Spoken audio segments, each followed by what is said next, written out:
This actual play is intended for mature audiences and contains themes that some viewers may find upsetting. Please check each episode's show notes for specific content warnings, and enjoy the show with care.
We're back. Let's do our start of session procedure.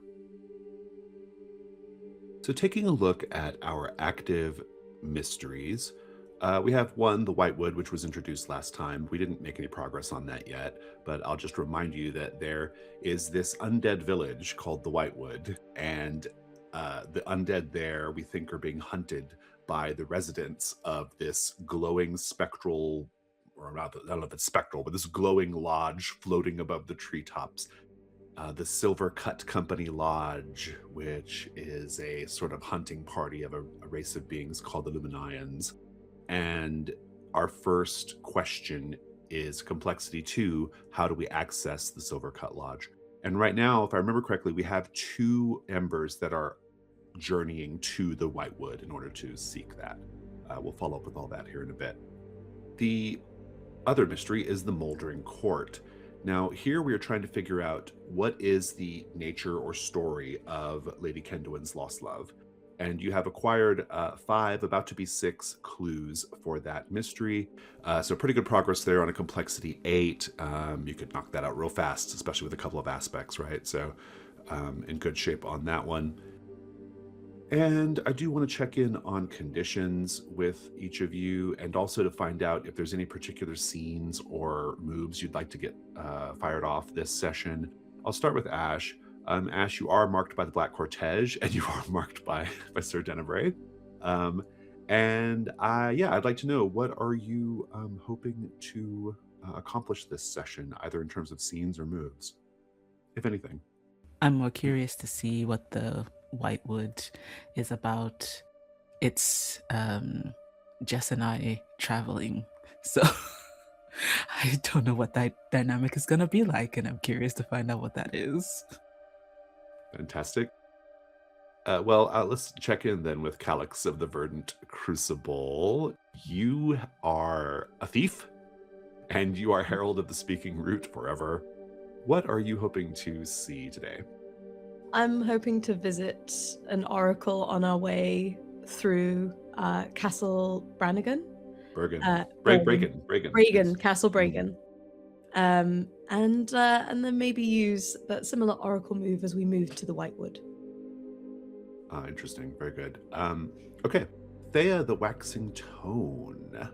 You have no conditions currently. Do you have any scenes you have in mind or moves? Yeah, no, I just want to figure out what's going on at this Moldering Court, and hang out with my good buddy Fenwyn, or whatever his name is, who I'm sure can't wait to be stuck with Theia and no one else. Mm-hmm. Well, Fenwyn, I owe you a clue, I know for sure. And you have a Vigil Unkept, which is a permanent condition until you're able to get back to Elegiac. Did you have any scenes or moves you want to see today?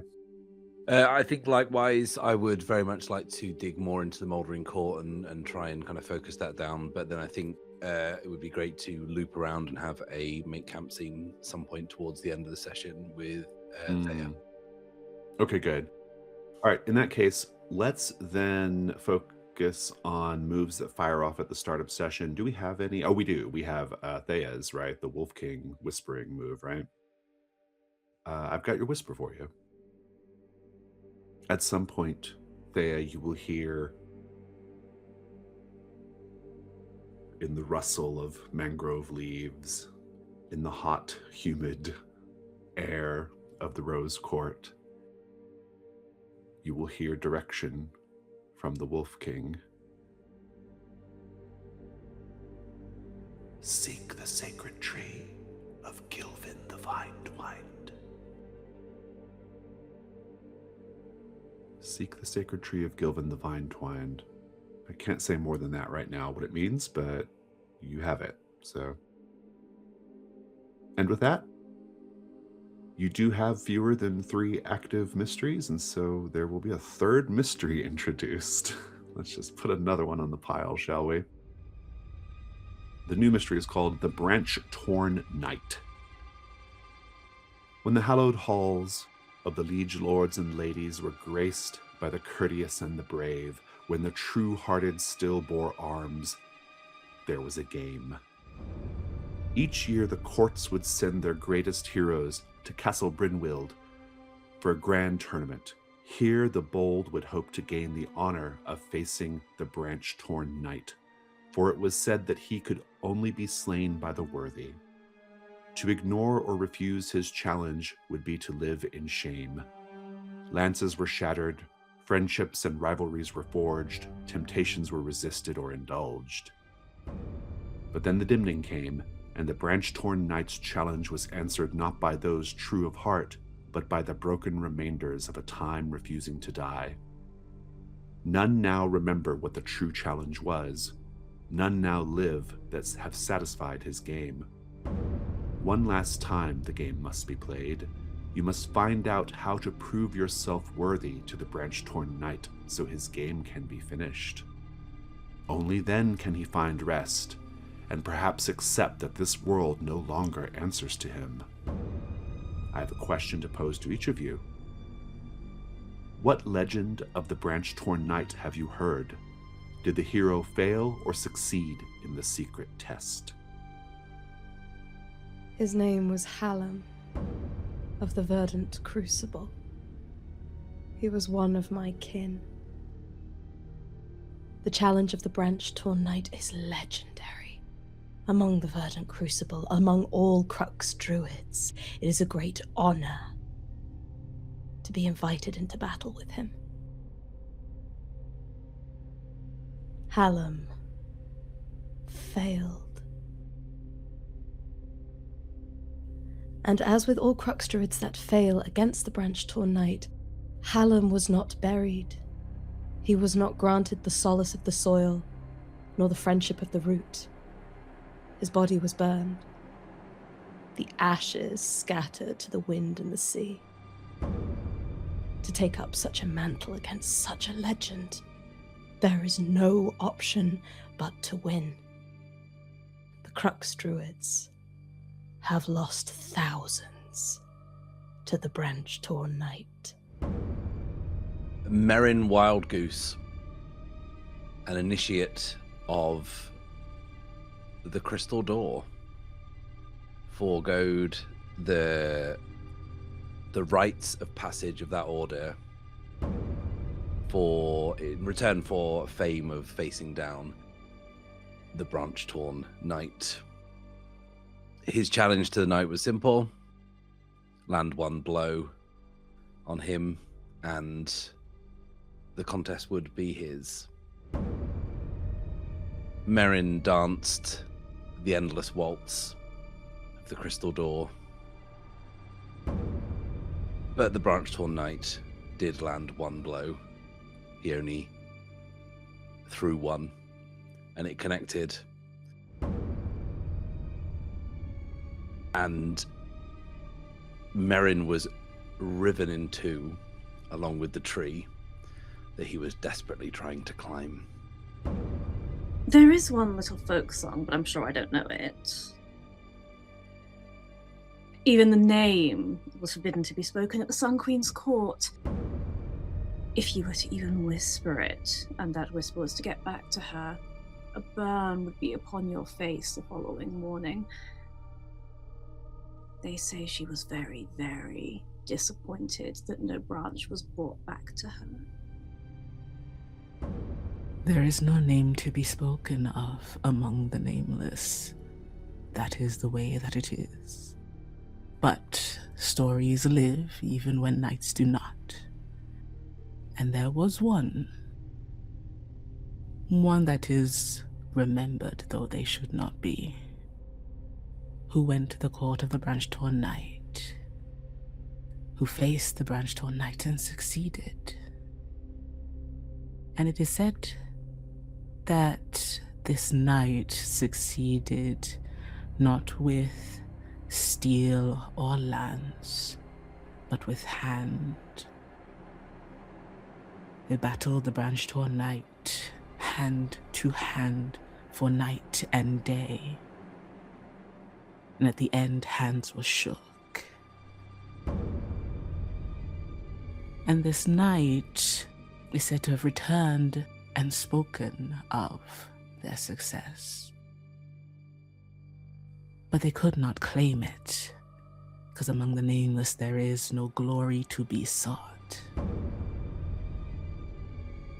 But still, we remember the bear who fought the Knight of Branches Torn. You have a question here. The question is, how can you prove yourself worthy to the Branch-Torn Knight? It's a complexity 6.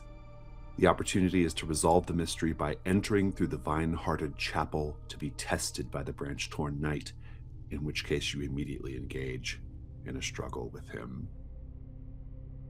Every mystery has a countdown, and this one has a countdown of 5.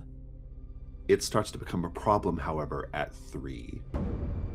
So for the 3rd, 4th, and 5th marks on the countdown, a supplicant will go to face the Branch-Torn Knight and will fall before the Branch-Torn Knight. And so, know this.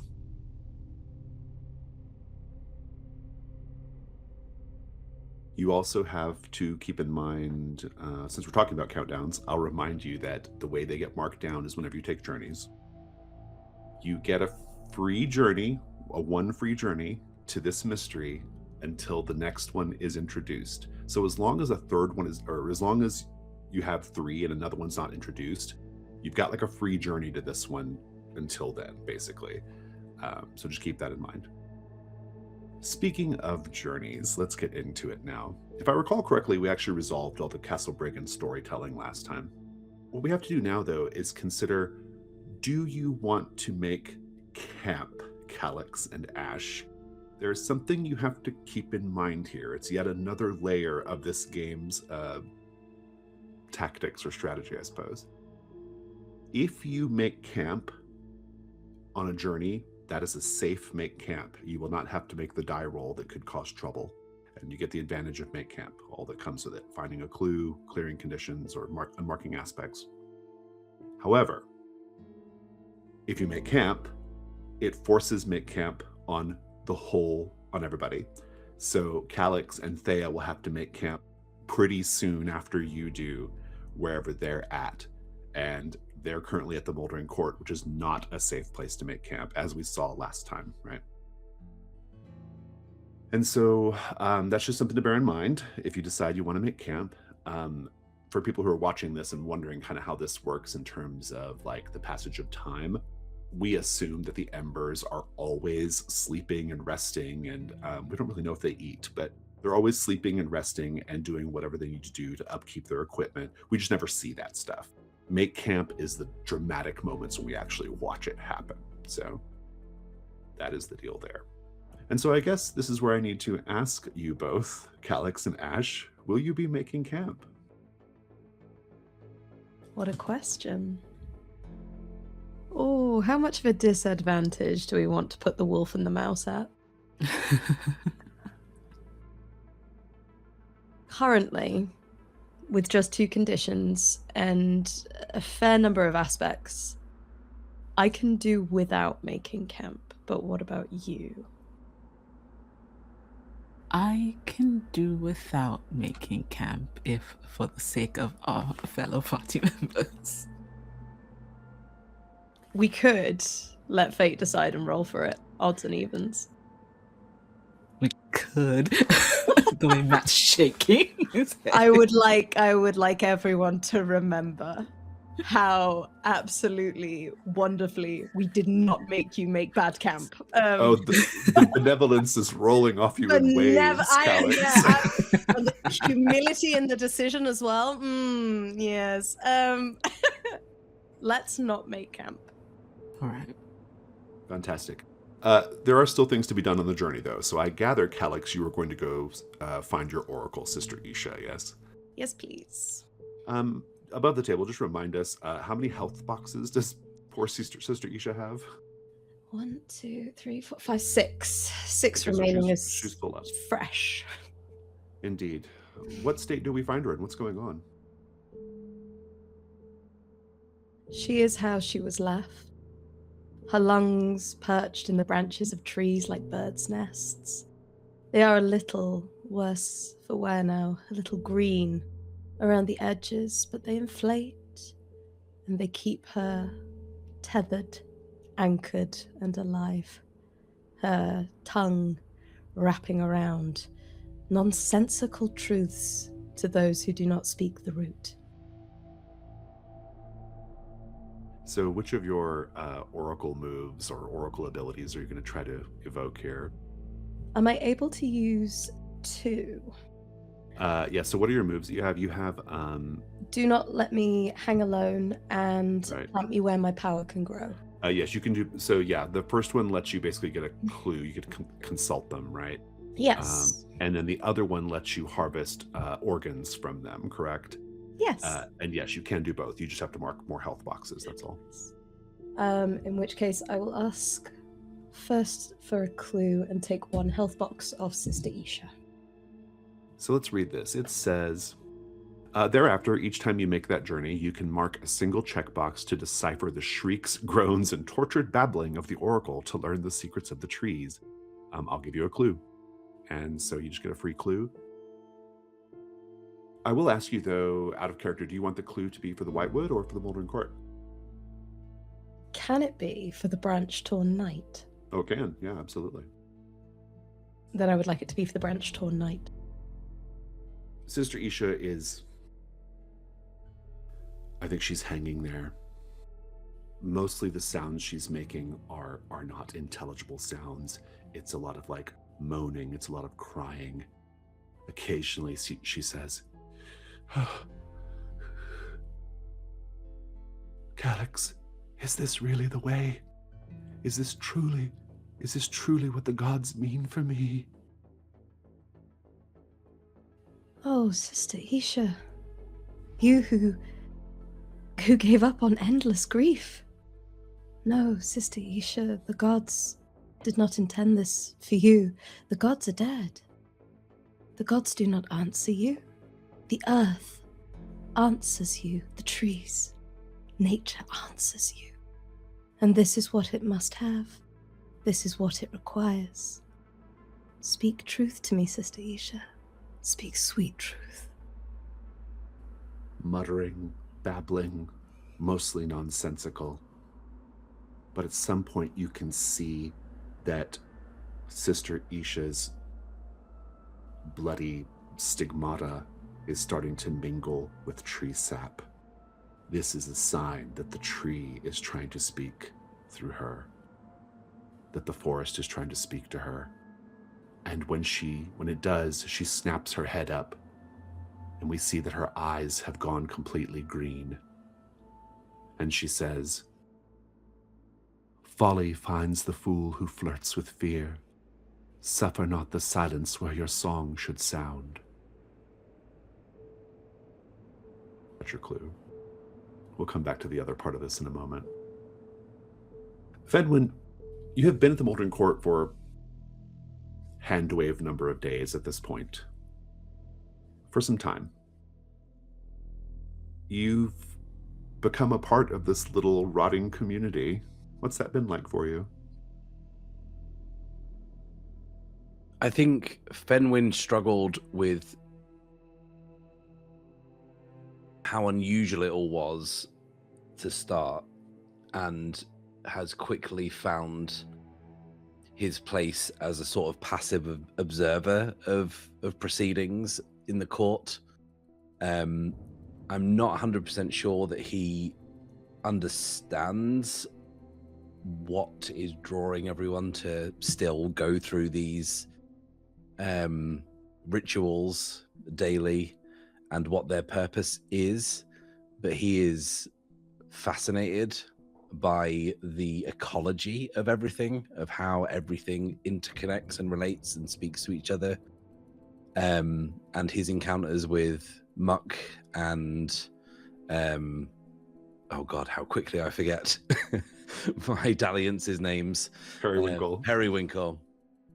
He's still no closer to understanding them as even as what they used to be. But there is something of the nature of a regal court that he is very familiar with, and he's kind of trying to understand those machinations of power and see where, in which direction the power flows. If it's okay with you, I'd like to suggest that you seek out Muck regularly to get more hits of mind mushrooms. Of course I do. I think every time you take one of those little sort of tentacly mushrooms and swallow it down, you experience the world like the network does, which is to say, everything kind of falls away, temporally speaking. You maybe stop perceiving things as the orderly passage of the day, and you start to see things on a much more decayed time scale. You see the world as it rots. You see the decay. You can see how even after the dimning, there is more to be given to the earth. And whenever you're in one of these strange mushroom-fueled fugue states, sometimes things are shown to you. And one time something is shown to you, and this is your clue. You see death that is not slow, that is not wrought. No, it's a pair of butterflies pinned to a tree, their bodies pinned together by a needle, the wings still fluttering. And when they die, whatever tragic beauty might have been in that is replaced by the network ready to hungrily consume them. Also, please take a condition, Mushroom Mind. Your clue, though, is the two butterflies pinned together. Ash, I think that this is probably on the morning of one of your journeys, on your journey near Castle Bragan. Maybe you've even left Castle Bragan at this point. Calyxe has gotten off to do whatever she's going to do. And you come upon something very interesting indeed. It's like a large oak tree that's been split by lightning, but the sap runs green, a vivid emerald green. And indeed, as you get, if you kind of pay closer attention to it, you see that the heart of the tree is also green, and it's kind of faintly pulsing with heat, with energy. It's a little unclear. What do you do? With Calyxe gone, I take it upon myself to just... Is there any evidence that this is something recent or something that kind of has been existing? Like, has the sap run down into the ground and seeped out, or is it new? I'd give you a roll here, but I think instead I'm going to just say, you hear someone who's like right there that you didn't realize they were nearby. They kind of step out of the tree line. And they say, "Ah, you too have found this site of green grace. This man is bald, wearing kind of ragged, kind of green rags, but most strikingly, from the neck down, he's covered in dragon scale tattoos.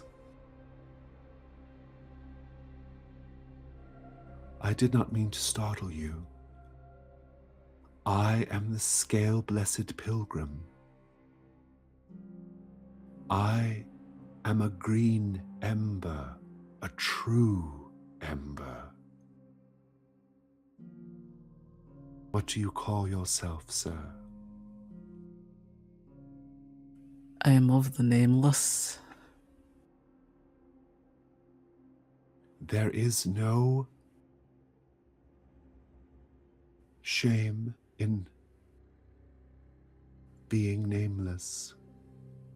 Indeed, there is a wisdom in casting off all worldly claims and concerns and giving yourself over to the old fire reborn. I'm curious then, sir, if you don't mind me asking. What do you mean by a true ember? You can go ahead and make the information move with... Yeah. You don't have any marked cinders, right? So go ahead and roll with presence. Presence. Oh, no, that's a 4.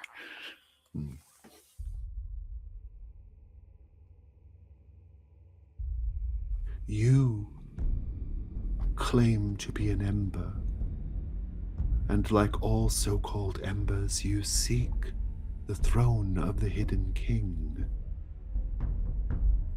And perhaps in doing so, you will rekindle the old fire anew. But I am here to tell you that the old fire is reborn in the great dragon, Noxiliax, the lord of this land. Green embers like myself are here to fan that verdant flame. We seek these sights of green grace so that we may learn what our Lord would have of us. And I think he kind of like, during his little speech, he's gotten closer and closer to you. Mm-hmm. He says, I wonder if I should suffer a false ember to live. I've only claimed to be what people have told me I am. I woke and was told I was an ember. And that seeking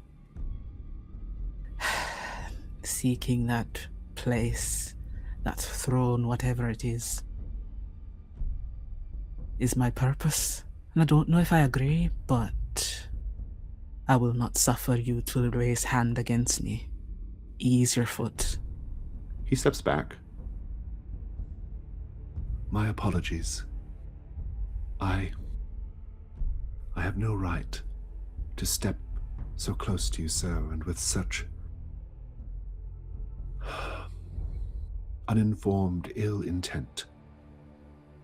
For it seems to me that you might be questioning your role in all of this, and I think that is good. Perhaps your flame shall turn green like mine. And I'm going to give you a condition. It's going to be very simple, questioning. Theia, what's it been like for you the last few days, getting incorporated into the community of the Mouldering Court? Well, I hate it here. Fair enough. What good is another dead court to me? I play music, no one dances. Would you say then that every time you encounter someone who's not a wistful, miserable rotgaunt, that would get your attention? Indeed. There's only so many conversations I can have with Granny Lou. Someone new. A knight. Accompanied by a few squires, I guess, young men, but she's a woman, or the knight's a woman, wearing pale green scale mail armor and a helmet in a sort of draconic shape with horns. She's not approaching in a hostile way. She says, "Hello there." Hello to yourself. I am Lady Verdant of the Order of the Emerald Knights, and this is my patrol. Do I understand correctly that you are part of that small company that slayed the great beast, Old Gore? Indeed, yes. In fact, it was largely my efforts. Ah. I just wanted to come meet you. Many, many people have tried to bring down that great old pig. How did you manage it? Determination, creativity, verve. Do not take this the wrong way, but you do not look like a person who is particularly skilled in arms. So was it trickery that did it? Well, I could answer, but perhaps you'd accuse me of trickery there too. A riddle. How do you find this place? Are the rock cons giving you any trouble? Oh no, they mostly just mope. Yes. Might I share your fire? And she kind of sits down. Indeed. She will sit and watch this very interesting woman very closely. She'll explain in kind of broad terms that the Emerald Knights serve the lord of this land, the great dragon Noxiliax, who some call the Emerald Nightmare, though I mislike this label very much. Too similar to the name of your company. No. It is a reminder, painful reminder of how things ought to be. Oh. A tale. Do tell. She will tell her tale. The people of the Great Forest believe this dragon, the Emerald Nightmare, is a monstrosity, a terror. Even though it's been some years since anyone's even seen it. But she explains that, no, the story, it's more complicated than that, you see. What they don't realize is that Noxiliax fell to grief. For you see, in the time of the old fire, their clutches never thrived. Its young hatched, malformed, weak, small, dying within days despite the forest's abundance. The great forest learned to mourn beneath emerald wings, and the dragon's lair became a place of quiet, repeating loss rather than ancient splendor. In those days, in the time of the old fire, Noxiliax was a great champion and a friend of the Fae. It was our Lord's inability to have young that survives, thriving young. That was the opening that allowed the Dimning in.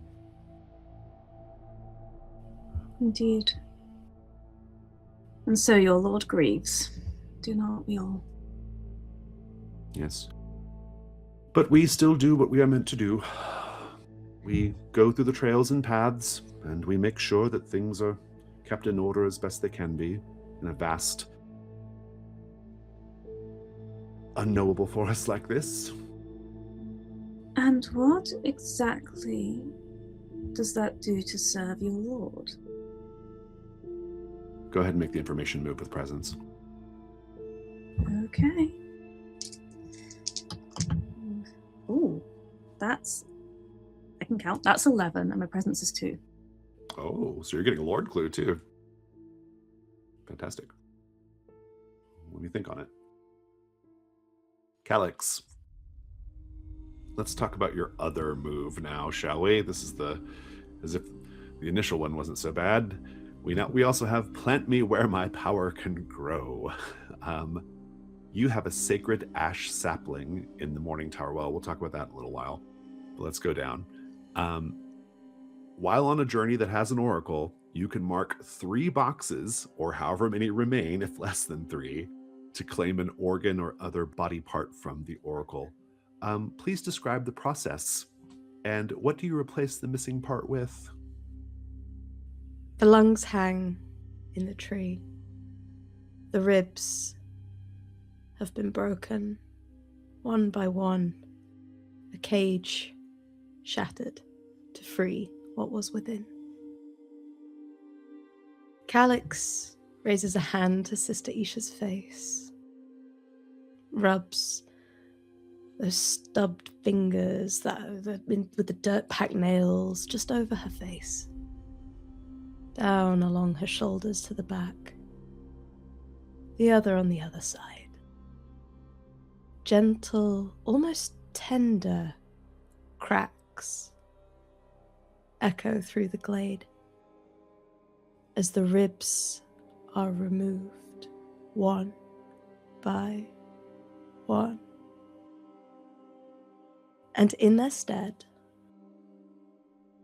the branches from Calyxe's own crown are plucked and replaced in her back.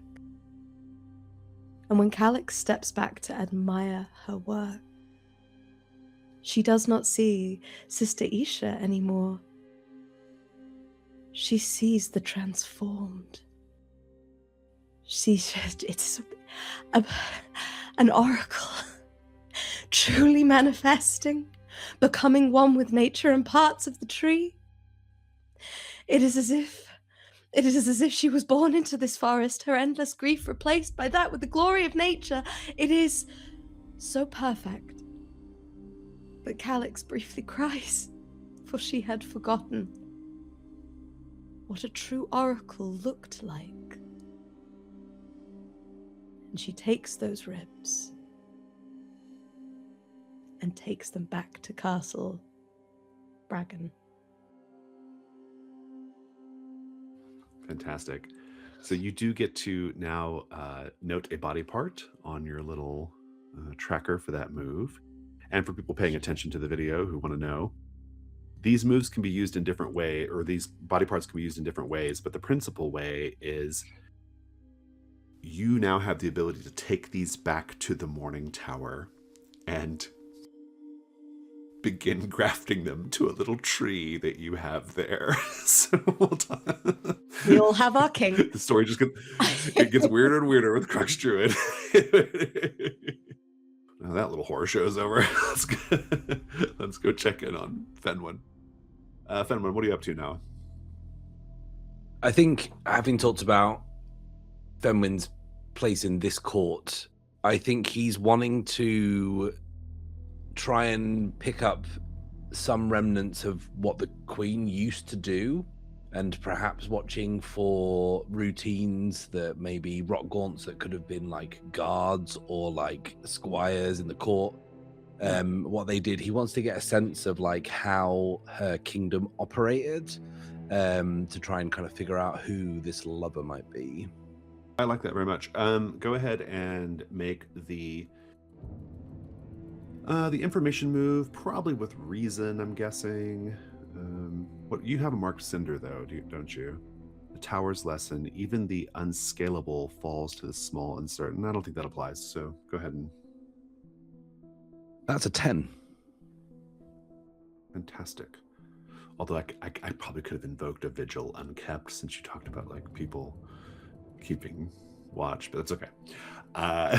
It would have been weird, I think.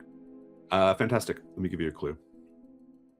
I like this approach, this idea of you are looking at routines of the rot gaunts, like things they might have done in their in their like former life as Fae members of the Rose Court.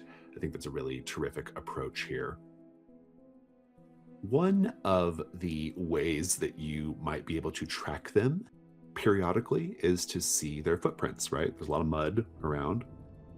And so it's pretty easy to like follow sets of footprints to kind of see what the rock grunts are doing, kind of what they're up to, and kind of keep your distance, right? At one point, however, you find 2 sets of footprints. One set is just normal, just feet, not boots or anything. None of the rock grunts have like shoes or anything. The other set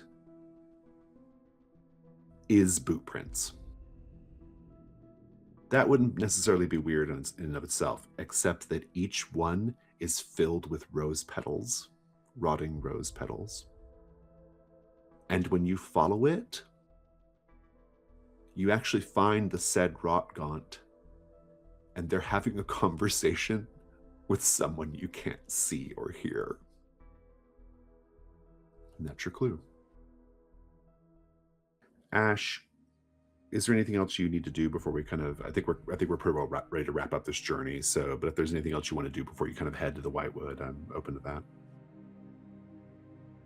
The only thing I need to do is the knight that helped Calyxe despite her thievery. I Just need to name them. give them a name. Oh, let's have that scene. Yeah.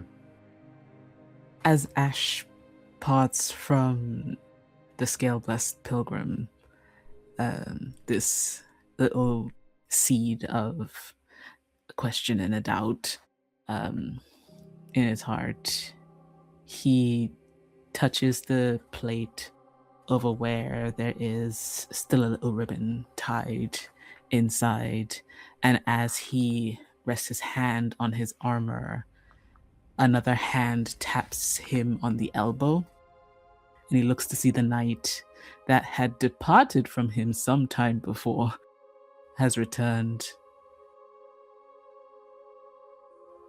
A name. And he nods. Right. I name you. I name you. What is your name? I name you Wren the Warden and release you from your burdens. And the blurry image of the knight begins to come into focus, and she smiles a bit.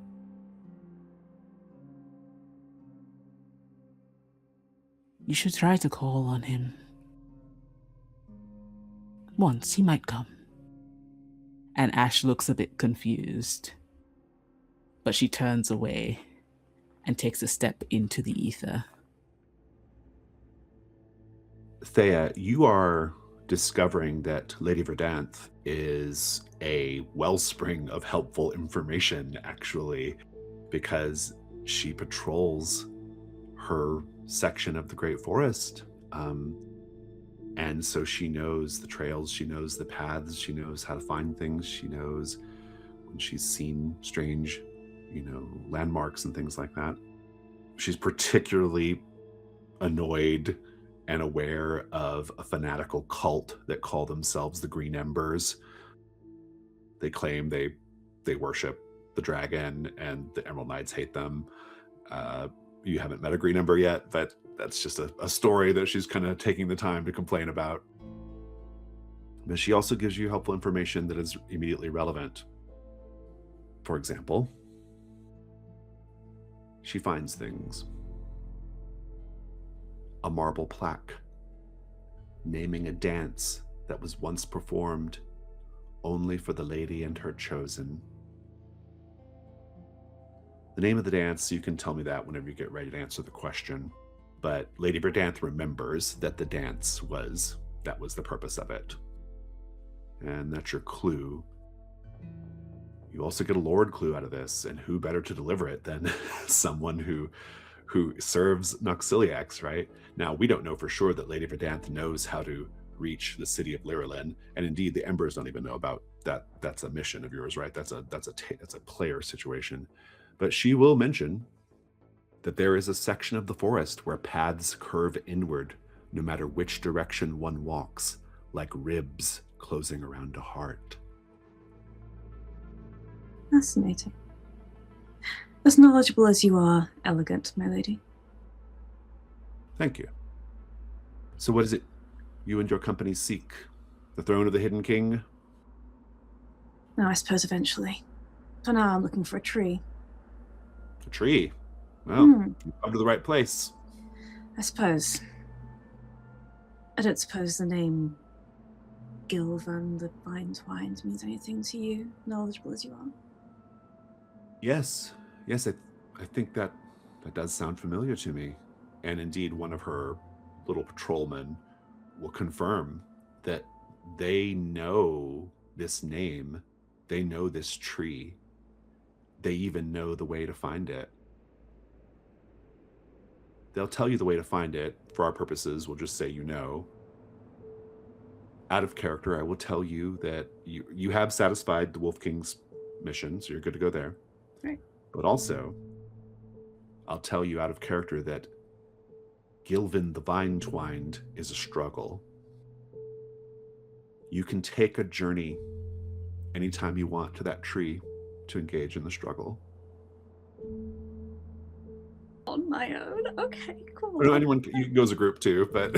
Right. I'll bring the one guy I got with me. Okay. Wherever he is. Yes. Then I thank the sweet lady and her patrolman. I shall sing a song with you one day. Once I've written it. Do you know any songs to ease a wounded heart? Oh, many. Is your heart wounded, dear lady? No, but perhaps someday we shall go together to our Lord and sing a song that will ease their heartbreak. Indeed, perhaps one day. Do we think we're narrowing in on an answer to the Moldering Court question? Yeah, I think so. I think we've got competing theories, but there's probably some way they can intersect. It's my personal theory, as Fenwyn, having observed the royal court, that this used to be a place of great beauty and a place that valued creation, art, and the arts, and artisanal practices, and the creation of beautiful things. And I think that Lady Kendawin's lost love was, at count, 8 separate artisans or artists who were all trying to create something special for her. Oh. I think the Thorn Lance was left by a very unusual kind of bramble smith or something. The ring found wedged, and that was left because all these things haven't been good enough. That's the kicker here. That's the right theme. Yeah. The Thorn Lance was left because the person who was in the tournament lost quite badly with it. The ring found wedged in tree bark was discarded or rejected as a proposal. The poem, half of it erased because it wasn't good enough. Vines That Whisper Come Back to Me in voices of very genders is like a failed kind of chorus of a play that's kind of inhabiting through the network. Oh, interesting. Okay, yeah. Things. The Mask of Petals, one side pristine, one side melted, was like a kind of a carnival mask that was made but wasn't deemed beautiful enough, and half of it was kind of put into the fire. 2 butterflies pinned together to a tree. No idea. A marble plaque naming a dance performed only for the lady and her chosen that was a waltz that had been composed especially for them. And the sets of footprints, one filled with petals, that was one that was really struggling with, but I wondered whether it was like some kind of perfumier or something that had made like some kind of this is the remnant of that. So it's woolly, but this is carved from Brindlewood. So that's it's not too bad. Get 'em. I'm pretty into it. You've accounted for all of them. I am not as convinced of the foot pedal or the footprint pedal ones. Yeah, it's a reach. Mostly because I think the more interesting part of that is the invisible person, right? So if we wanted to like add some like extra context to that, I think that would be fine to like make that clue make more sense, or just discard it in whatever way we need to. Does anyone have any like opposite thoughts or different thoughts, or want to try to account for this the weird butterfly clue? I was kind of going down a different route, but I think we can probably like find a way. What I kind of had in my mind was that there wasn't one lover, there were two. There were two who were kind of, they were one garden, but there was this kind of competition between them. And that was kind of what I was getting between, like, there's the mask that's half melted, there's a poem that's been erased, and somewhere along the lines, they left together.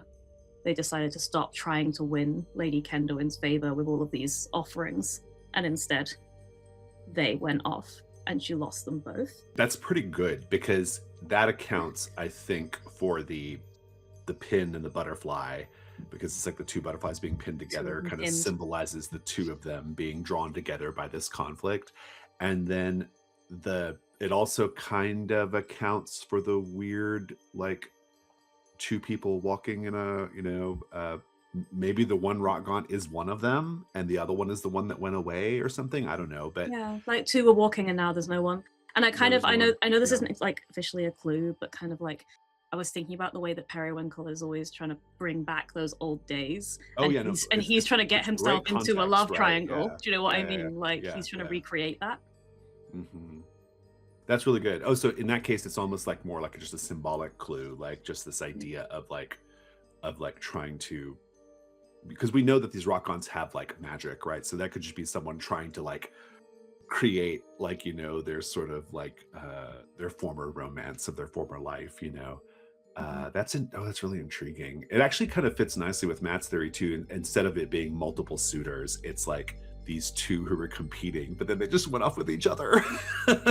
So I like the idea as well that they were like maybe commissioning artisans to make these things and then trashing each other's version of it. Like they made the mask and then like, or like tore half the poem out or melted half the mask. Melted half the mask. Yeah.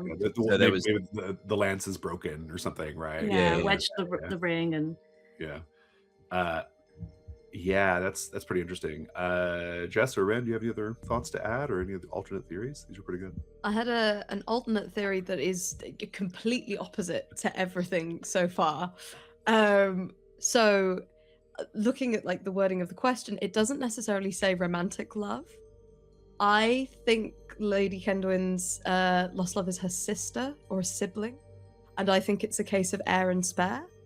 So I think, like, Lady Kendowin growing up as the heir was treated with privilege, and the spare was always in their shadow and maybe became like a knight of hers, step into second as the protector, and then was disillusioned with Lady Kendowin's reign.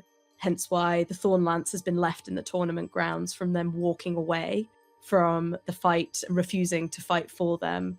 The ring of favor from Lady Kendowin to her sister, trying to build a bridge, trying to bring him back to her to the side to prove that she's like not a monster, but that's been found wedged in a tree and discarded. Half a poem, the other half violently erased, as if someone, maybe for the court, has tried to create a poem of the Kendowin line, and it's ended with the sister erasing her part, not wanting to be associated with Kendowin. Vines that whisper come back to me in the voices of varied genders, I think is the family to the sister. I think the entire family saying, what are you doing? Come back to us, come back to the court, come back to what you're meant to be. You are the spare, you still have a place. The mask of petals, one side pristine and one side melted. Again, I think it's meant to have been maybe an offering to the sister. Hide your face, maybe a mask, maybe it could be a helm, but one side being melted, the disregard, or being destroyed by the sister. Two butterflies pinned into a tree. If people's got siblings, sometimes it feels like that, it really does. It could, maybe maybe Lady Kendowin brought butterflies to her sister as a gift. Again, another truce, another olive branch, and the sister just pinned them in as a leave me alone, no thank you. The marble plaque, is Lady Kendwyn establishing rule to make her sister fall in line. Like it's written in marble, it's carved here. You have to obey it because the whole world can see, and that's the only way she could communicate with her sister or get her into like these official places. And 2 sets of footprints, one filled with petals, also a rock god talking to no one. I think the rose-petaled footprints of Lady Kendwyn, these empty footprints belong to the sister following behind, and the rock gaunt is attempting once again to bring or encourage the sister back into the court, to come back to the lady's aid, the presence, the sister, wherever she may be around, having missed her. Like, it's the rock gaunt's fantasy of bringing them back. So that was other end of spectrum. It's not romantic, it's all platonic and family, but I like it. I like everything you've described, and I think it works. The only thing that I want to know is what is the part of either the clues or something else has happened in the story that like solidifies that it was the sister. Like, that's the part that like, that's because you could equally make that case for like a lover, right? You know. Yes, could have been. But I think it's like there's like a specific, if you've had siblings, you know, it's like a half and half deal. Like you share so much of yourself, and it's a lot of it is 1 to 2, 1 to 2, 1 to 2, and that's just sort of, I think that says more about me and my relationship with my own sister than anything else. The land's remaining, providing therapy since 2026. So yeah, it could be that, but yeah. I mean, we should put a pin in it, just to in case we come up with an idea for the sister. But these are interesting theories. Wren, do you have anything to add? Mine was very much more classic and simple. I think with regard to like Michelle's, it's closer, but I was more thinking a lot of these were attempts at rituals to bring someone back. So I think the Thorn Lance left at the tournament ground was possibly a marker, because that is the place where Lady Sendwin's love passed away. The ring found wedged in tree bark, the butterflies pinned to a tree, they're all attempts at like preservation, attempts at like going to sites possibly where these people had been, which is why they have these echoes, 2 sets of footprints. This echo, this creation of a plaque of a dance that is trying to immortalize this, because I think Lady Sendwin, being a fae, I think her level was probably mortal, and so their time together was going to be very short anyway, and then it was cut even shorter, and so it's like things get half made, half destroyed, trying to go back to that point to bring that person back to life, to where, but it fails. Nothing can come to fruition. The mask of petals, it attempts to be beautiful, but one half is melted because there is nothing to complete that other half. The 2 butterflies are pinned to a tree in an attempt to, as they transform from caterpillars into butterflies, the metamorphosis, the change, it has to be worth something, it has to be meaningful. And if I could pause it in that place, then maybe that person could come back, but it all fails. And I think we're just at the point where she has given up. There's an interesting aspect of preservation going on, right? Like the wax is interesting, the butterflies being preserved almost like kind of like entomology style is really interesting to me. Even like the carving of marble, like I don't know, these are all intriguing. There's an interesting like idea there of, that's the very like classic, like they just the mortal who died, right? You know, is pretty good. All very good theories. Where are we leaning? What do we think? I think the only thing about the ritual part of it is, I feel like we did a ritual on Elegy. There was that recreation of the ritual, wasn't there, to kind of call the boat. But I think that there's elements of everyone's that sort of work in there. I really like the idea that there being 2 lovers. I think I'm leaning towards the 2 who like left with each other for each other. I really love what you said, Wren, about like a mortal lover. Like maybe both of them were mortals who were trying to win the favor of this fae, but ultimately came together because they had more in common. And that would introduce like a really like like a kind of, that would introduce sort of an element of like almost like resentment on Lady Kindwin's part, not just because they left her for each other, but also because like they're mortal and like they're so like it's like, oh well, we were never like you to begin with, you know. That is that kind of part of it, you know. Which to me also kind of leans into this idea of why the Rose Court fell to rot, because it's almost like saying, well, we're Fae, we're immortal, we're always beautiful, but it's almost like Lady Kindwin saying like, well, what was the reason for any of it if our hearts can be sundered, so, you know, by mortals, and so let's just let it all rot. See, we do rot. We are just like you. I don't know, maybe I'm going too far with it, but in context, it's really intriguing to me in context, right? Yeah. I like the that. idea that like contact with mortals and like that somehow led to the fall. And it also plays into something Jess said about Jess saying that come back to me was the family. I wonder if come back to me is the voice of the Fae speaking through the court. Oh, right. Come back to the Fae ways and not the mortal ways. Leave this mortal rot behind. Right. Rot is a mortal sin. I love that as a sickness. That's amazing. I like it. It's still just a flat roll. If anyone wants to mark an aspect to get a little bit of extra to shore up the theory, and you certainly can. But I did wonder whether, because some of these things were like things made by artisans, I wondered if I could mark my mama's garland stained with blood, and that be sort of just another part of the performance aspect that was being put together for this grand gesture of love that ultimately fell to rotten ruin. That's the only thing I've got that makes any kind of sense, and it doesn't make what aspect. What item does that come from? It's on the quick change kit. It's the mama's garland stained with blood. I actually picked it up in the I think in the Castle Bragan flashback. Wait, how could you have picked up something in a flashback in Castle? Because we were allowed to take an item from the story that we told about the Lord closing off the castle against. No, hang on, it was a shrine. You're talking about the shrine. You're talking about yeah.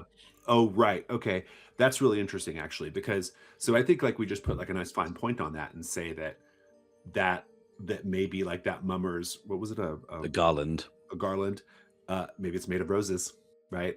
Oh.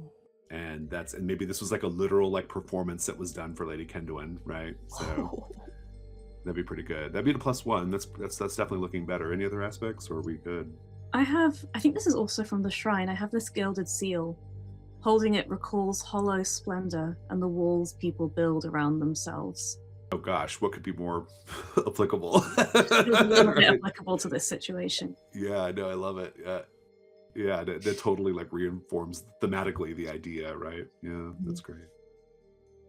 +2 is pretty good. I'm happy to roll if no one else is. Okay, +2 it is then.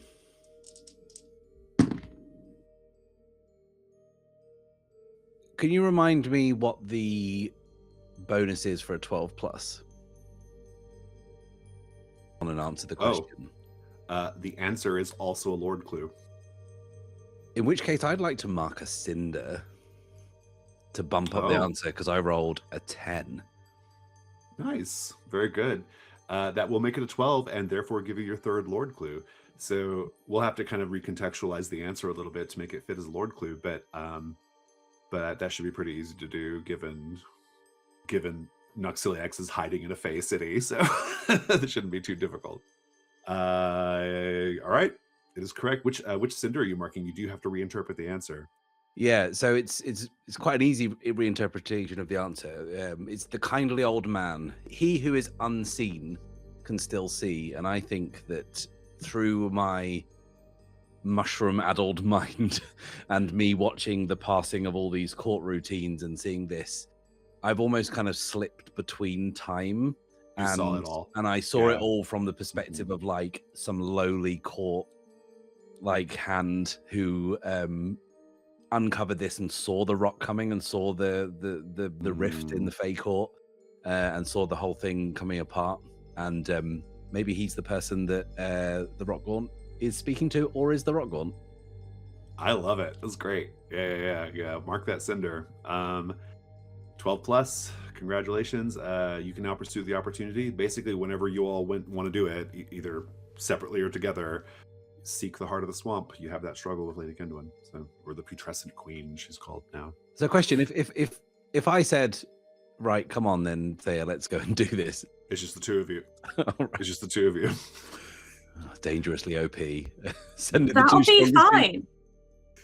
I don't see why every other struggle Theia has been really helpful. Grab the kitten, let's go. Fantastic. The Whitewood. I think as the two of you arrive at the Whitewood, you've been on this journey for some days. Fog chokes the grove of whitewood trees by day, but relents come sundown. We have rows of slender birch trees covered in cracked white bark, branches embellished with similarly white leaves. Several trunks are smeared in childlike strokes of paint, actually. There are also lean-tos and other small wooden structures offering shelter to the undead. Though before the Luminians came, many opted to rest in the open, as their shriveled flesh welcomed any changes in weather. Noticeably, there are no fire pits in this village, as whitewood cannot be set aflame. And in any case, the undead have no need for heat. Let's paint the scene, everyone. In what ways have the undead repurposed the tools and weapons from the war to the betterment of their commune? Because you'll recall these are all fallen soldiers, right? These undead no longer wear armor. Armor protects a living body. There's no use for it now, but if it cannot protect the body, it can protect the community. It has been reshaped, linked together, turned into shelters, into fences, into structures of sheets of plate metal brought together and together and together to create protection from a world outside that would not understand the community within. Off the back of that, this great wall that has been erected, as anyone who would be allowed entrance into this place would pass through the gate, it opens as two giant counterweights fall, and it's two repurposed trebuchets that kind of just fall down and then lift this gate of armor up. The tents and the coverings, the annexes that have been erected against the wall itself, and also in great clusters throughout the Whitewood. The tents are not made from canvas, they are repurposed banners, each dull with a colour that should be bright, each bearing an animal, a motto, a sigil that is worn, rotten, and lost to time. And in and amongst these are weapons no longer, but bent, melted, smelted, axe heads into shovels, and swords into small but useful knives. There are things to be buried still, and things to be honored. So I think you arrived then outside the wall with the trebuchet mechanical situation kind of having lowered the entryway. That in itself is probably quite a sight to see. It's very unusual. But I also have to mention that these trees are really something. These whitewood trees only grow here in the world. We know what stories we've heard of them, that they are somehow fed by the by the dead or whatever. Like, they sprung up here because of all the wars that were fought. But they are undeniably just beautiful, especially in this kind of evening, kind of moonlight, right? They probably have a luminosity, There's one undead who at least feels safe enough to be on the other side of the wall, sitting in a chair nearby with a canvas, painting landscape, whitewood trees. If you are not making any attempt to sneak up, he will kind of look up and from his work, and he'll kind of raise a hand that is incredibly shriveled, very, very shriveled. You can even see bone poking out through the flesh. He'll wave and say, "Oh, hello there." He has to pick up his jaw, which has just fallen off, and reattach it.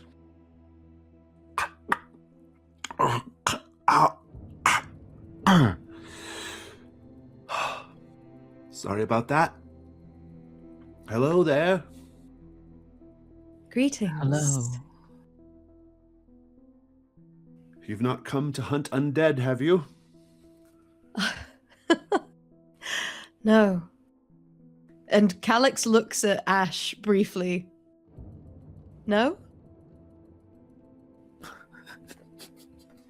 No. No, I do not believe we have. As you get closer, you will see that his ashen body is perforated with old wounds. And he actually has garlands of rotting wildflowers wreathed around a dented gorget. And he has colorful stains all over his withered, knotted fingers. Oh, I see now that you are embers. And he looks at you, Ash. Oh, bright ember. It has been an eternity since I have been near a warmth such as yours. A kindness, I pray. Lay your hand against my withered cheek, so that I... Calyxe picks up his jaw and helps reattach it, having seen how he does it the first time. Thank you. Lay your hand against my withered cheek, so that I may know that warmth once more. Even though you have laid your hand on his withered cheek. Ash looks to Calyxe and then at this decrepit knight and is going to do as he asks, because it's not a lot, and place his hands on his cheeks. Calyxe watches this and nods approvingly. I am Alerex, formerly a man-at-arms, but now quite an avowed painter. Thank you for your gift of warmth. What shall I call you? I'm of the nameless. Ah, yes. I fought alongside many members of your legion in the time of the old fire. Fine warriors indeed. Difficult on the battlefield, as they were often named things like sword and wall and shield. Communication gets rather tricky, you might imagine, in the crush of battle. We often make it work, though. Yes, yes. So, if you're an ember, that means you're the last of the Nameless Legion then, eh? Oh, but I see you're not. You've got, hundreds with you. He looks at you, Calyxe, and says, did you know that? Hundreds, you say? Oh, at least. Calyxe is wide-eyed at Ash. You did not tell me you were so popular. It's not really popularity. I think they're just following me. Some might call that popularity. As you will. What else do you see? What was your name again? I apologize. Alarix, and I did not get yours, Ember. And what are you the Ember of? I am Calyxe of the Verdant Crucible. Verdant Crucible. I'm afraid that order is not known to me. It is. Were you a kind-hearted folk? Yes, indeed. For we cared for anyone who would be willing to see the openness of the love that nature could provide, that could nurture. For example, anyone who could see the magnificence and beauty of these trees, these beautiful, beautiful trees, would be accepted into our order in a heartbeat. And I think we can all agree, these are beautiful trees. He continues painting, and No, he just side-eyed Calyxe and just said, "Oh, aye, beautiful." See, Ash? Even you would have the potential to become a member of the Verdant Crucible if only you were to open your heart a little more to it. But I will not press the issue. I'd beg you not. No. Alarix, might there be anything you can tell us about, well, the Whitewood that would maybe give us some insight into how we might access the, that which floats? Oh, you want to go to the lodge? Yes. Right.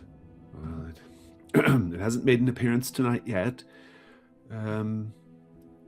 Well, go ahead and make the information move with maybe presence. Let me take a look at your marked cinder again. Herald of the speaking root. The land reveals truth only when fed, suffering. No, I don't think that quite applies. So go ahead and roll with presence. Okay. So that is a 9. I think that he is willing to talk to you, but someone comes up to the sort of like top of the iron wall, and another undead, and they say, Alarix! Alarix! It's time to come in now. It's not safe out there. Alarix says to you, I can't quite hear him.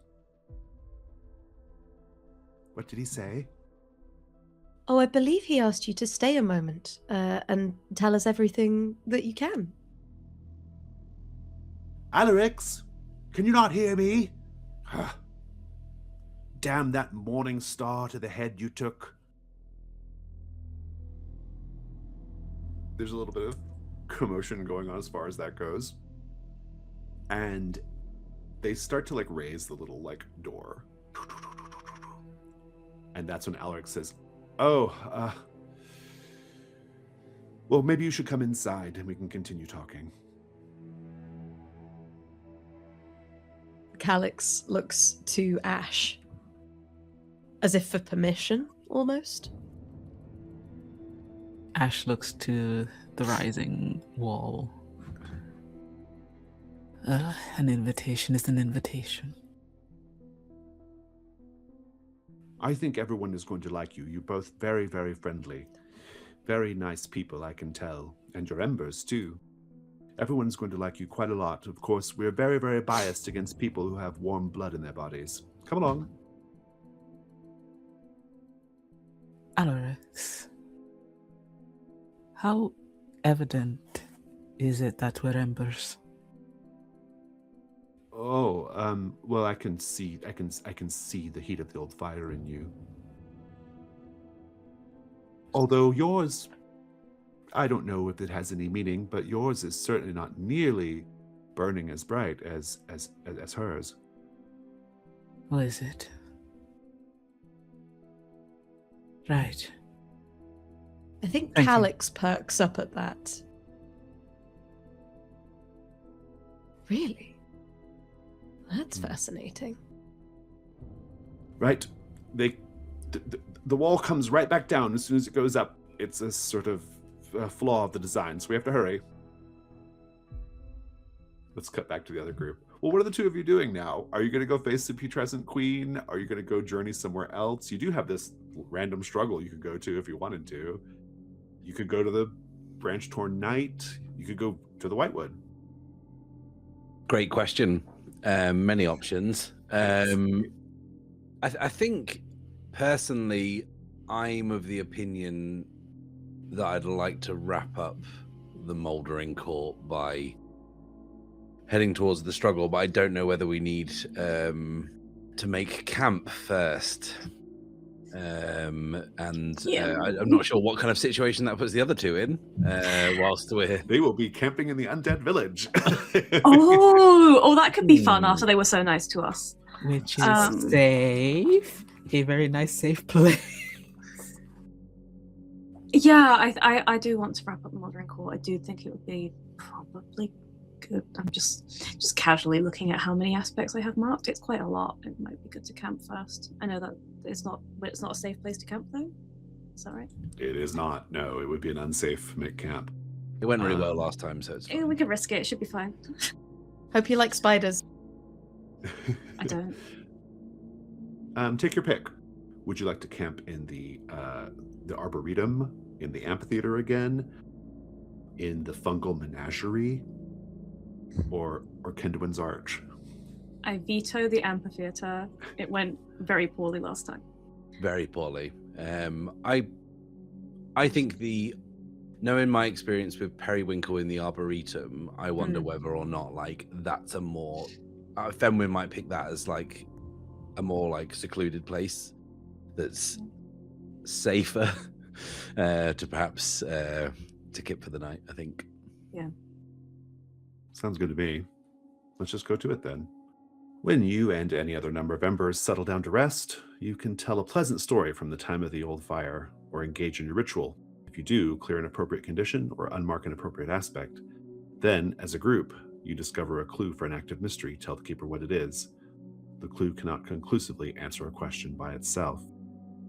The new text is actually, no matter the above, if you are in a dangerous place, the keeper will ask one of you what you're afraid would happen, etc., etc. So we'll start with that. I'll start with Michelle, or Theia, I suppose. What are you afraid is going to happen right now if you let down your guard? So we've kind of reached some truths about the Putrescent Queen. So I think the fear is that the rock gaunts might catch on to the fact that we've understood something, and they're not going to let us have a quiet rest before we head to the Queen. They're going to try and interfere and stop us somehow from reaching her. Fenwyn, you have to answer the same question, but you can either build on Theia's answer, or you can do something different or say something different. I'll take that hot potato, and I'll say that explicitly. I think that the court will have learned of our plan to confront the Queen, and I think that her Queen's Guard will be dispatched to dispatch us. Interesting. I'm going to say how it's worse than that. It is worse than that because I think also someone from afar will have heard of these moves against the Putrescent Queen, and I will advance the countdown 1 box.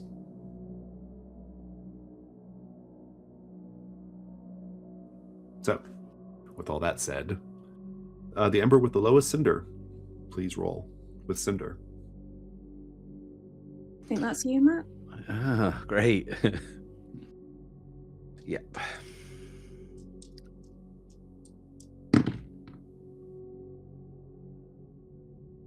I mean, is a 3 good? Well, fantastic.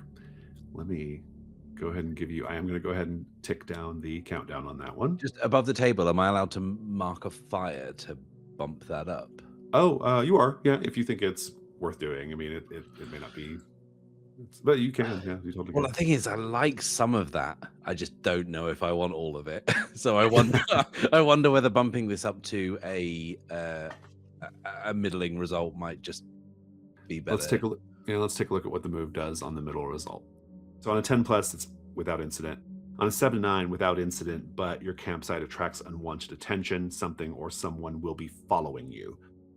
I'm gonna actually say that what that thing is just me marking the countdown, but nothing else happens. The camp otherwise goes fine, because that actually fits nicely with what the countdown does. So I will mark the old fire to bring a little bit of complication in, but not the whole hog. No, it actually doesn't touch you at all right now. It's kind of practically speaking a 10 in this moment. Okay, fantastic. The scene will be yours. You know what? We might as well get the other two. I think first there's the delegation of the undead. Let's talk about them. As the two of you are ushered into the little undead commune, you are greeted by, I guess you would say he's the mayor the mayor of Undead Town. He is the representative of the commune, Hudson. And you meet Hudson when a couple of other undead kind of shamble forward, and they're holding like a basket woven from branches and moss, or really like kind of like twigs and moss and other little bits of like cast-offs. And Alaric says, "Oh, there's Hudson, who want to meet you. He has to meet everyone who comes into the Whitewood. You know, formalities and all that. Who represents your little company between the two of you, or 200 of you, however we're counting?" I think when he says 200, Calyxe knowingly steps back. I'm supposing it's me then. Well, I am happy to make a formal introduction, but I don't know what I should refer to you as. Right. You may call me Ash. Very good. Hudson, may I present our most esteemed visitors, represented here by the brave, noble Ember, who goes by the nickname of... I would love to think that Calyxe actually catches it this time and then just gently, very deftly puts it back on like she's done that with Jaws before. You hear a voice, but it's not... There are two undead holding this basket, and you hear a voice, but neither of the two undead holding the basket speak. And they say, "Never mind all that, Alaric. Just come forward, representative." Ash will step forward towards the basket. There's a head in the basket. That's what I thought. Thin, stringy auburn hair clinging to a gray scalp. faded tattoos beneath his eyes mark him to a tribe long forgotten. He says, I'm Hodson, representative of the undead commune in the Whitewood. So what brings you here? Are you answering our summons to help defend us against the Luminians? Not exactly. What defense are you needing against the Luminians? They have been hunting us, you see. Dreadful, dreadful. We have to sleep in the lean-tos and in the tents, because if we stay out in the open, they come down from their silvery lodge and they snatch us right up. Who knows what horrible things they're doing up there? Dreadful experiments, they say. Curious. We're actually trying to see if we could make our way up to said Luminians. If they are interfering with your way of life here, then maybe we can assist you. And here, I think I'll just go ahead and give you the clue that Calyxe was entitled to earlier. He doesn't know the answer to, like, how to get up to this floating kind of... it doesn't seem like it's even entirely, like, corporeal or, solid. But he does know this. He knows that you can see the lodge most clearly when the blue moon is brightest in the sky. So I suppose you'll want to bed down here for the night then? You're certainly welcome to. If we're not imposing. No, I shall try to find you somewhere to stay. Let's see if we can't. He kind of calls out to just generally like someone in the commune. Mercer, are your innards quite intact this evening? Yes, excellent, good. You can stay with Mercer. Oh, aye. Mercer, whose innards are intact. Yes, well... Mercer, whose innards are mostly intact. Mostly intact, yes.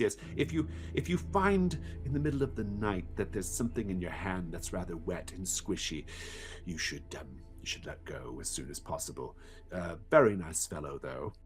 Was the camp cook back in our soldierly days. Incredible. Oh, aye. I think Calyxe is grinning from ear to ear at everything this man is saying. His head in a basket. His head in a basket. It just gets better and better. Indeed. That's going to trigger your make camp then. We can keep having the scene kind of during the make camp, but despite the fact that you're behind a wall and you are with a bunch of former warriors, this is still a dangerous place to make camp. Let's go through the move. I'll start with Ash. What are you afraid is going to happen if you let your guard down? I am afraid we're going to be caught unaware by said Luminians. Calyxe, you can build on that, or you can introduce something new. I think the dreams of the Lumen Prince will ensure that the blue moon is not brightest tonight and we have no way up, and the red moon comes out and we're in trouble. Oh, interesting. Okay, so the red moon interferes. I think it's worse than that. I do like the idea of the Luminians hunting. I think like a Luminian raiding party descends on the commune and you have to help the undead defend the commune from them. The hunting party drawn by the particular vivid red of the moon tonight. Whoever has the lowest cinder, please roll. I think we are both equal on -1. Oh, so I have to choose. You can roll, Calyxe. Great. Love that. Okay.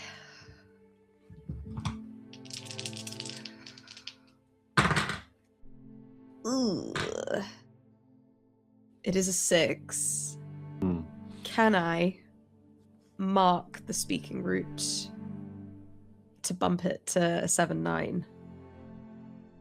Do you mean like is that your little your kindling gate thing? I'll mark the cinder to bump it the one remaining cinder I have, and then clear it with the kindling gate almost. Oh yeah. Oh, instantly. so the cinder can only be used in 2 instances: Oh, to okay. increase answer a question, or to use to do a shrine. Oh, okay. Well, there's a couple of like real specific instances, but this is not one of them. Okay. But what you can do is you can stoke the fire, or if you get help somehow from Ash, that can bump it up to 7. I don't mind marking a fire or You have to mark an aspect, an or aspect. or if you have one of your soldiers helping set watch, that can help too. I haven't summoned any more yet. Oh, okay. I was gonna, but we're here now. I think I'm going to. We keep mentioning them, so it would make sense. I can mark under the banner of the Nameless Legion. It led 1,000 knights who refused to march beneath any emblem. My 1,000 brethren. Oh, they're all kind of keeping watch. Yeah, they're keeping. That's watch. pretty good. Yeah, I like that. That's really good. Okay, so then all that bad stuff won't happen, but someone will be following you, and I'll decide who that is later. But mark that aspect, and now let's have our make camp scenes. So, Fenwyn, Theia, the floor is yours. I think Fenwyn is in the Arboretum already, I think, as Theia arrives. And he's relieved that it's not Periwinkle. And immediately kind of lets his guard down slightly when he sees Theia and says, I am pleased to see it's you, minstrel, and not one of my pursuants, shall we say. I don't believe they've been pleased to see me before. Usually you run and hide. Well, it looks like you found me tonight. Well, I'm glad. This place is dying. And to see life here is refreshing.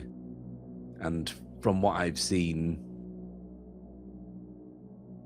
over the last few days, aided by some connection to everything that's going on here, I'm glad it's you and not the other two here to see this to its end. This place is not dying, it is dead. You know, I once would dance in a court full of heartbeats. The troubadours. I was never much of a soloist, always part of a troupe, and we would dance together. And we would be many, but we would be as one, moving around each other. Our hands were never empty, our hearts were never empty, our beds were never empty, because we were together. A dance, and here there is no music. And all the dances I know work better with at least 2 people. She holds out a hand and says, I've seen that you know how to move. Fenwyn remembers the last time he was offered contact in this place. And he looks up at Theia and takes her hand and moves into the stance that I think maybe Theia would have expected to have to show him, but he knows it. Oh. Oh. Ever watchful, where did you learn this? I too have spent time in courts full of heartbeats and full beds. Do you miss it too? I do. But it always came with a cost. And that I don't miss having to repay. Well, as you've rightly said, there's just the two of us here tonight. Can we be sure of that? No. But the moons are watchful. You seem beholden to those moons. I dislike how they lead the way to morning, because the sun comes too soon for now. I think Theia is very close in to Fenwyn. It says, "To whom are you beholden?" Right now, no one. I think Theia will take that invitation to close the space between them, but she will hesitate for a moment. She will give him the chance to pull away. He does not. Well, only the moons know what happens next. Should we dance? Let's. All right, what a quote. Let's check in on the move. Any conditions or aspects that we're clearing or unmarking? I would like to unmark entrances all who listen from my story of the time before. I love it. On my guitar. I would like this moment of clarity and yearning to clear my mushroom mind. Oh, okay. Fair enough. Very good. You also both get to define a clue. It will be for either the Branch Torn Knight or for the Whitewood mysteries, but be thinking of your clue for those. I'm going to frame up the scene for the other group. Inside the lean-to, Mercer, who is managed, despite being undead, is not as shriveled as the others. He's more of a big, puffy, bloated undead. And the two of you have to just kind of find a corner in his little shack. And he's a talker. You know, he's kind of going on and on about different things, you know. It's like, but you know, I've stopped counting the days since we've returned. Doesn't make sense to keep track of a thing like that, does it? You know, being what we are, where we are. I'm just happy that, well, I'm too big for the Luminines to carry off, aren't I? Got that going for me. You'll both start to hear like a little kind of spattering, like on your boots and feet, and he'll be like, "Oh, could you just help me with that there?" Why, of course. And Calyxe reaches down and with, like, you know, gleeful armfuls helps. Big pile of guts, and Yeah. he's just shoving them back in. There we go. There we are.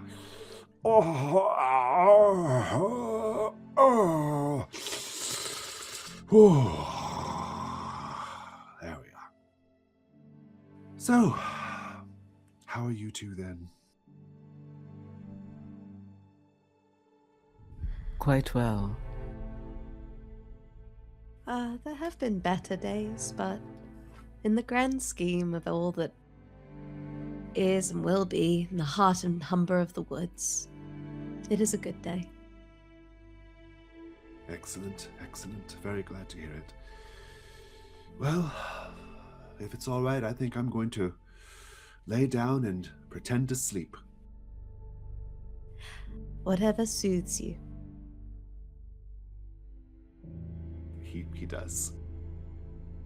The two of you can do whatever you like at this point. The floor is yours. I think Calyxe will gently back away and then just lay a hand on the back of Ash's arm and just lead them towards probably the entrance of the tent as Mercer gets settled.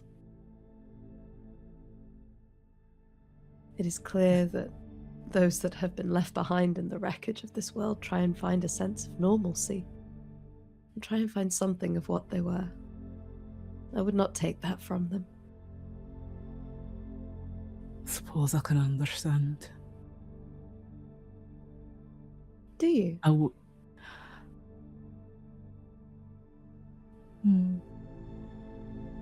To try and find some part of yourself, to try and hold on to the things that make you, you, or at least what you think you are.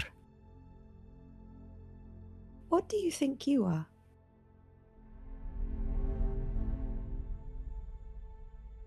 What are you meaning by this question? You often question those that we meet, saying you do not claim to be an ember, it is simply a name you were given. And as the nameless, you are always given, bestowed with, but you never take for yourself. So I wonder, what does that make you?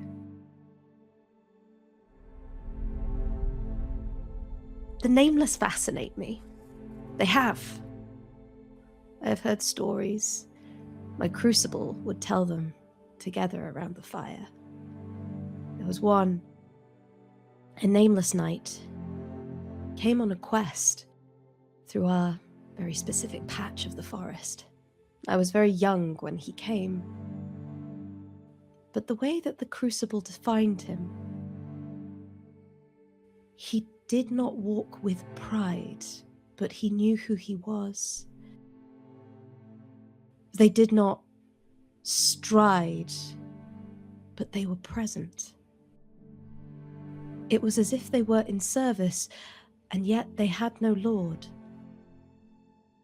I believe... Now you will forgive me, the memory is rusty. They referred to him as Torlanis. But that feels too much like a name to be nameless. So I ask you again, Ash. Torlanis walked with so much knowledge of who they were. Who are you? You see Ash flinch when you say the name Torlanis the first time. He catches himself on the second. I know not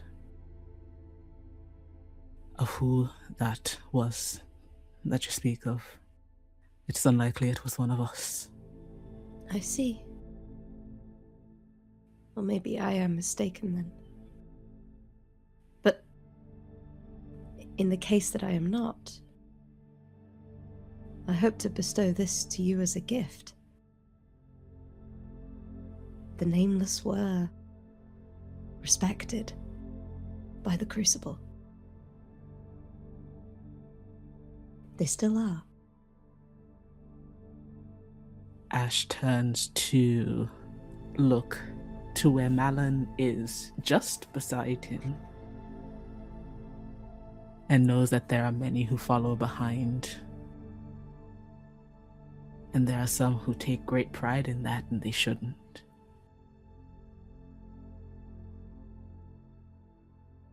Forgive me, Calyxe, if I don't seem as grateful as I should. There is no sense of should. For, as you have said, you know not yet what you are. So what should and shouldn't you be? That is a question not for you to answer. And I do not expect your gratitude. I wish only to continue to be within your presence. You intrigue me. Truly. Can I share with you something? Of course. There are rituals that exist among the nameless. There are many things that exist among the nameless, but rituals.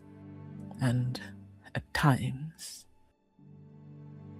you end up getting named after various random things, but sometimes it's after things that you do. And if you make something, then you may get named after that too.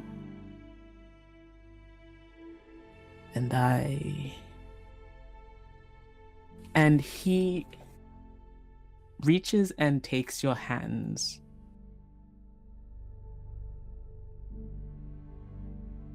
My words are mine. So listen to me. Bind me in my honesty. And you can almost hear, as the vows demand it, come from somewhere through ash into your ears, but you don't hear it spoken anywhere. Toward humility I go closer, as the vows demand it. My heart be cleansed and tempered, as the vows demand it. By grace your fire, as the vows demand it. Ask of me mercy, and know that I will offer it.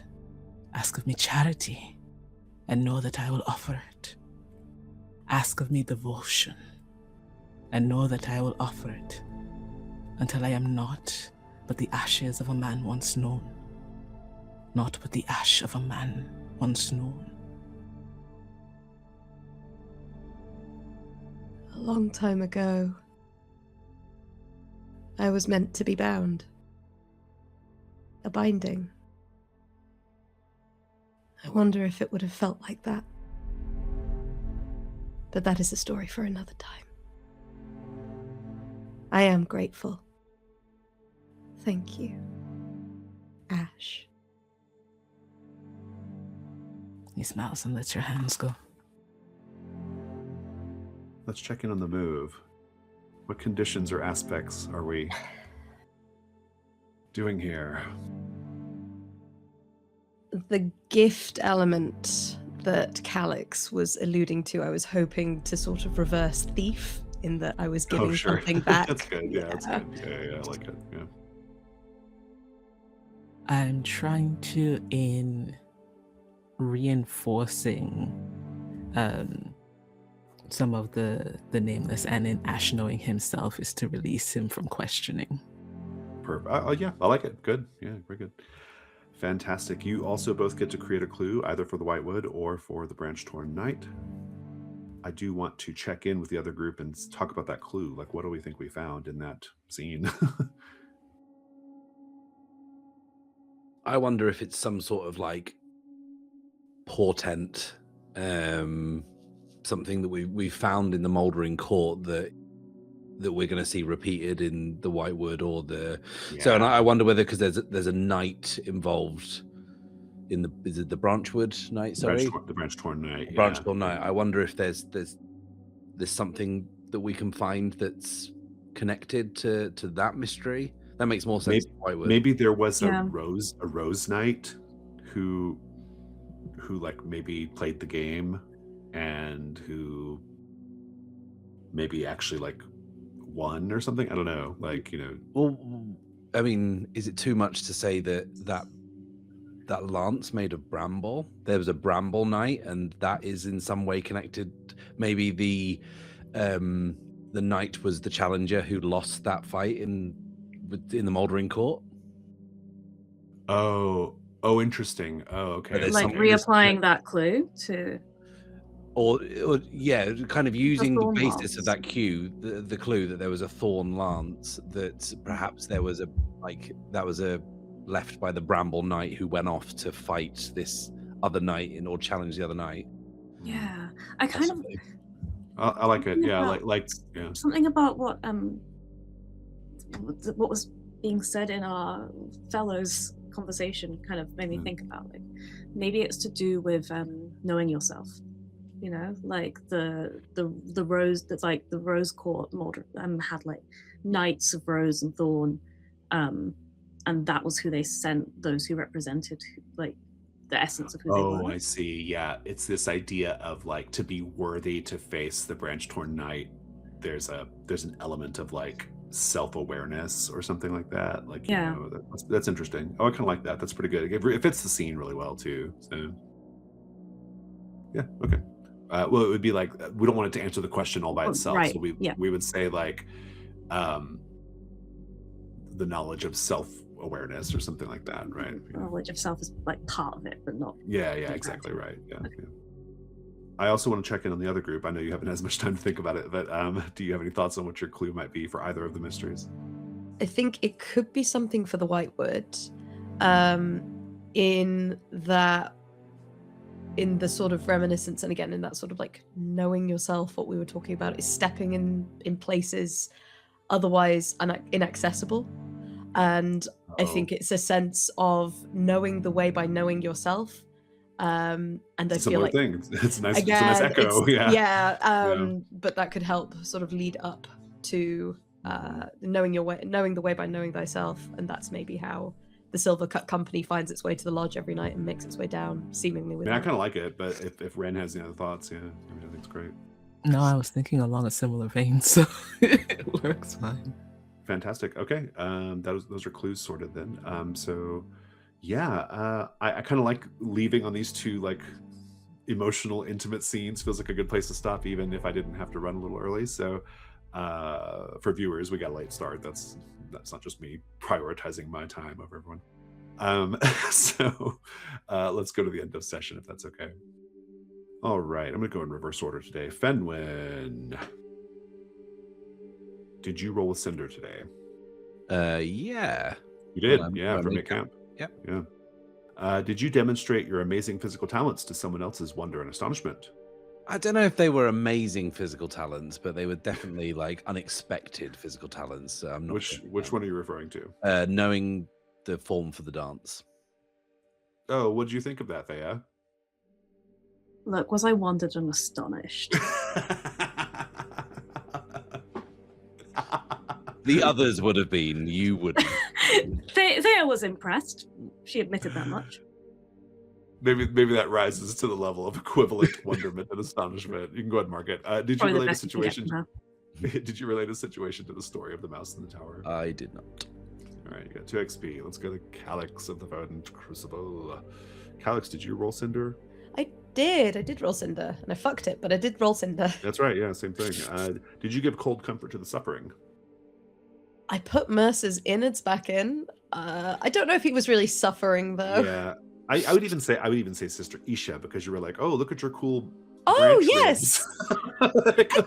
Yeah, I don't know if I'd call that comfort, but yeah, Well, it was sure, we'll certainly go with cold that. comfort, right? I mean, I'll think it's take cold it. Comfort, yeah. That'll do. Did you give the wild-eyed monologue about how the land is speaking to you even now? Yes. I do feel like you do that when I was with yeah. Isha. Yeah. Fantastic. You got 3 XP. Let's go to Theia. Did you roll a Cinder, Theia? I did not. Did you engage in ecstatic or orgiastic worship of the Wolf King? I would say so. The dance, probably. Yeah. Yeah, thank you.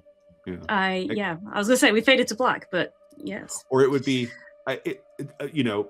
like equals like. It would be a Fenwyn version of ecstatic or orgiastic. So I think that. Yeah, you'd have to ask him, but yeah. Was it ecstatic and orgiastic? What is an orgy? I'm a monk. Like, it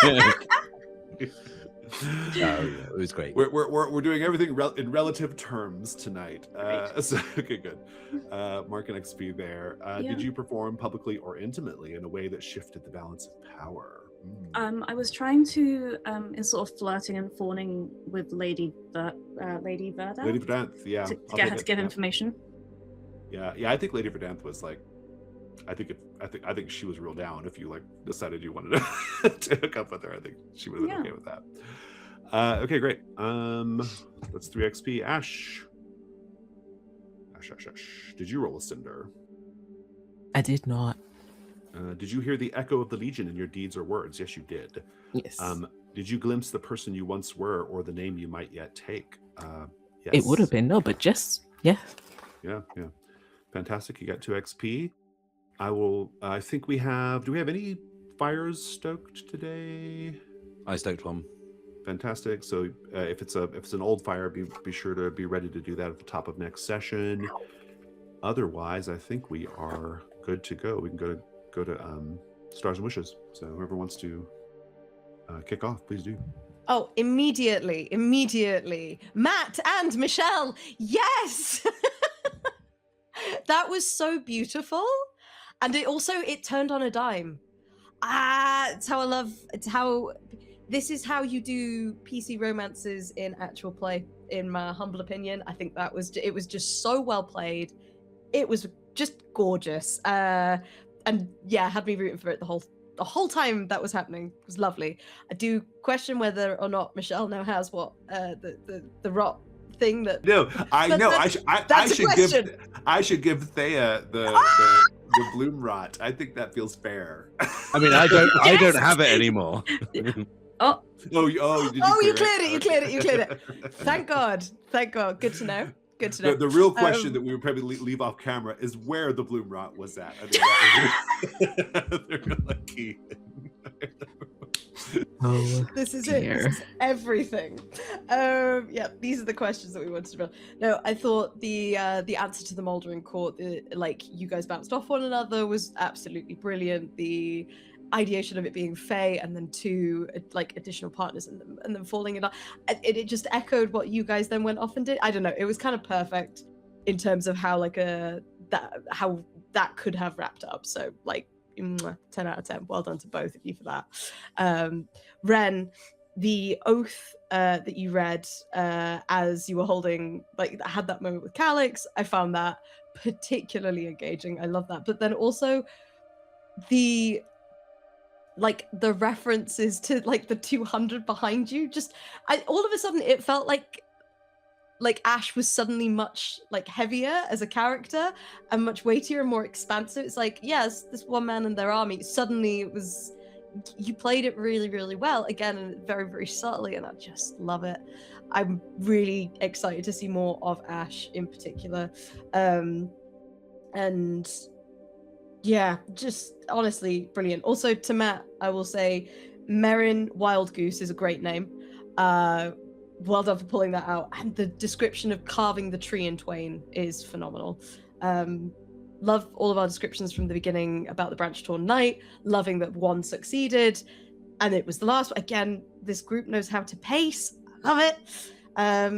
So yeah, and Jason, keep them coming. I need this. This is just great. I'm having a great time. So thank you again. I have a star for Jason for these undead fellas. I love them so much. Jaw's fallen off. Just head in a basket. It's really good. My delight at each of them is matched only by my horror at how much Calyxe is enjoying meeting them. Jess, star for just every time Calyxe is happy, I'm deeply upset, and I think that speaks to how creepy you have made her. So good job. Thanks for freaking me out. Love it. That's what I look for in a friend.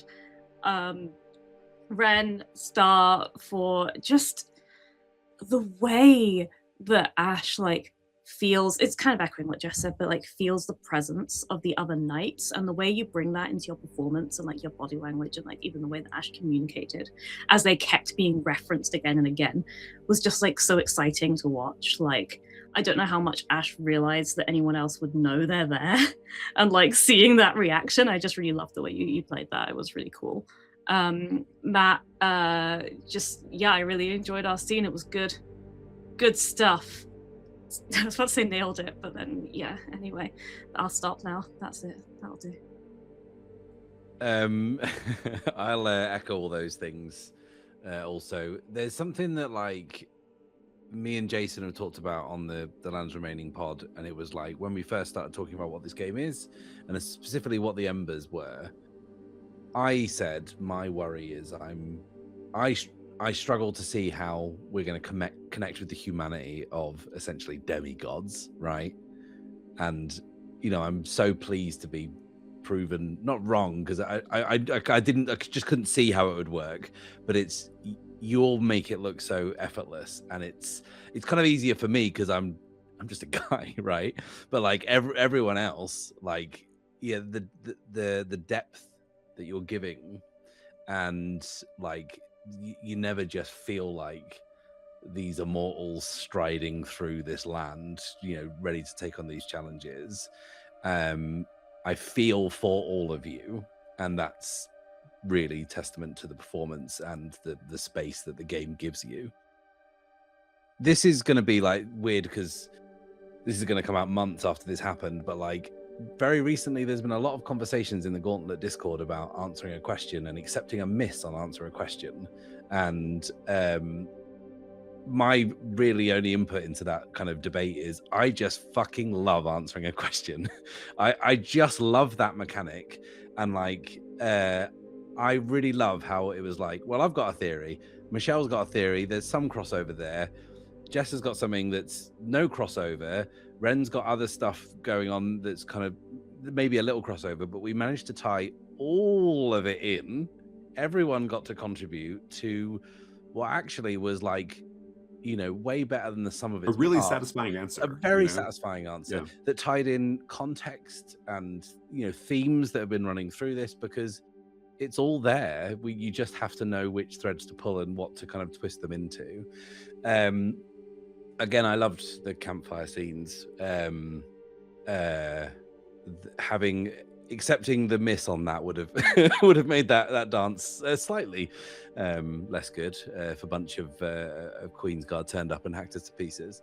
But yeah, and again, like Jason, the kick, I can sense when you're getting a kick out of playing NPCs and like side characters, and just like how strange this commune of undead is that seems to be kind of like haunted by a bunch of floating aliens in a lodge is just such a weird proposition, but it just works. For wishes, this is going to sound odd, but like I really love the idea that we are all going to travel and we might find ourselves in this kind of musical chairs of like pairing up. And I just know that at some point I'm going to have to go on a journey with Calyxe, and I'm quite excited for that, but Fenwyn isn't. But yeah, great session all round. Loved it. Thank you. Star, Jess, thank you so much for that scene during the make camp.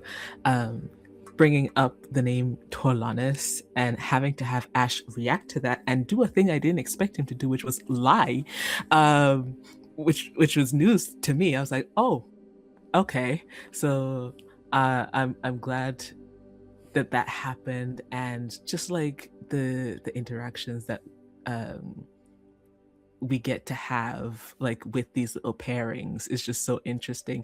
I don't need to mention the other pairing because it's been mentioned 10 times over, but good job. Excellent work. And I really liked not just the undead party, Jason, but also the introduction of the Emerald Knight and also the Green Ember, whatever that is potentially awful and terrifying. And just like how there's just so much still going on in the background, things that we're just like getting like little glimpses of, because we have all of this forward story that we have to work through and figure out, is part of the things that I just love about like these kinds of games in general, because you can see it working and see it happening. It's just so much fun. It's just stars all around. Everyone did really great this session, and I can't wait for the next one. I'm going to give my first star to Ralph Fiennes, the esteemed British actor, because I modeled my portrayal of the Scale Blessed Pilgrim after his character in the Bone Temple, and 28 years later, like it was 100% what I was doing. I think that's what I imagine I was doing. So that was just fun. No, but for real, star for Jack, who wrote the Whitewood mystery, because I love the setup of it. Like there's something so engaging about just these like these undead guys just trying to get by, just trying to make it all work, you know, in their circumstance.